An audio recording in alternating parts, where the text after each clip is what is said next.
Magandang araw dyan sa inyo, saan man kayo ngayon, ingat-ingat pa rin tayo. Ano mo yung mga ginagawa natin. Nandito pala tayo sa ating trabaho dahil pang araw naman tayo. Yan. Ito yung area na barracks namin. Dito ako sa may barracks. Yan. Maluwag tong barracks. Nandito na rin yung mga gamit ng mga trabahador. Pinagbantayan ko rin kasi baka mamaya may biglang pumasok. Kailangan natin dito i-monitor. Yan. Nandito kasi yung mga gamit nila lahat. Yan o, yung ano yan, mga locker na yan. Importante dyan sila na mga gamit. Yan. Hinihintay ko lang si Buddy kasi nandun sa kabila. Mahinatid lang. Doon sa kabilang warehouse. Yan. Ito yung mga sinampay ng mga trabador. Pag galing nila sa trabaho, lalabhan nila. Dito nila isinasabit. Yan. Maluwag naman dito.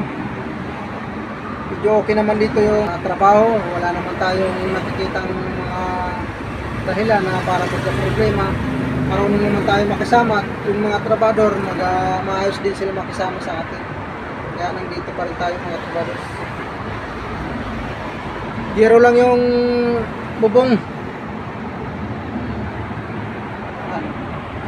Mga zero lang yan mga katrabadors. Pa natin. Pinapawisan na nga ako mga katrabadors dahil sobrang init ngayon. Ang singaw ng yero, mainit. Pero okay lang yun, basta importante may trabaho tayo kaysa wala. Yun na lang mahalaga, magkaroon tayo ng trabaho.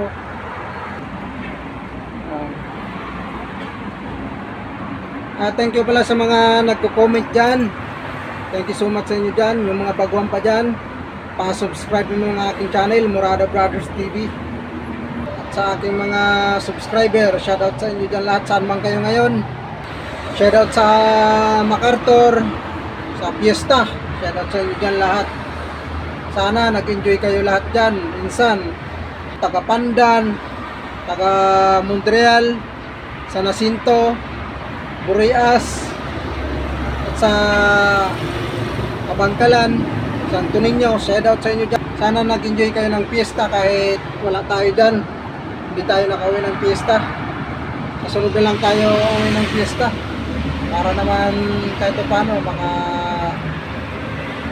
usap-usap tayo ng ating mga kaibigan dyan na tayo ay nag-aaral pa.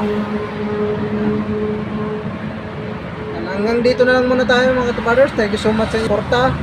At thank you rin sa mga nag-subscribe at mga nag-comment. Thank you so much sa inyo dyan lahat. God bless.